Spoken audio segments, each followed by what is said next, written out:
দেশের অর্থনীতিকে বিপদে ফেলতে কারখানা বন্ধ রাখার অপচেষ্টা হচ্ছে বলে হুঁশিয়ারি দিয়েছেন অন্তর্বর্তী সরকারের শিল্প উপদেষ্টা আদিলুর রহমান খান। শনিবার দুপুরে বিজিএমইএর ভবনে তৈরি পোশাক কারখানার চলমান সংকট ও উন্নয়নের পথ শীর্ষক মতবিনিময় সভায় তিনি এ হুঁশিয়ারি দেন। শিল্প উপদেষ্টা বলেন, আগামীকাল সব কারখানা খোলা রাখার সিদ্ধান্ত হয়েছে।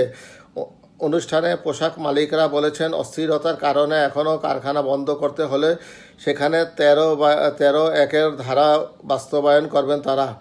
উল্লেখ্য, শ্রম আইন 2006-এর 13(1)-এর ধারায় বলা হয়েছে, কোনো প্রতিষ্ঠানের কোনো শাখা বা বিভাগে বেআইনি ধর্মঘটের কারণে মালিক এই শাখা বা প্রতিষ্ঠান আংশিক বা সম্পূর্ণ বন্ধ করে দিতে পারবেন। আর এমন বন্ধের ক্ষেত্রে ধর্মঘটে অংশগ্রহণকারী শ্রমিকেরা কোনো মজুরি পাবেন না। পোশাক মালিকদের বক্তব্যের পর শিল্প উপদেষ্টা বলেন, এমন পরিস্থিতিতে সরকার বিশেষ ব্যবস্থা নেবে। তবে সরকার ও অর্থনীতিকে বিপদে ফেলতে কেউ যদি কারখানা বন্ধ রাখার অপচেষ্টা করে তাহলে তাদের মনে রাখা হবে।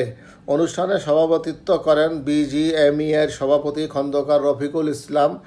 এ সময় শ্রম উপদেষ্টা আসিফ মাহমুদ সজীব ভূঁইয়া ও মৎস্য উপদেষ্টা ফরিদা আক্তার উপস্থিত ছিলেন।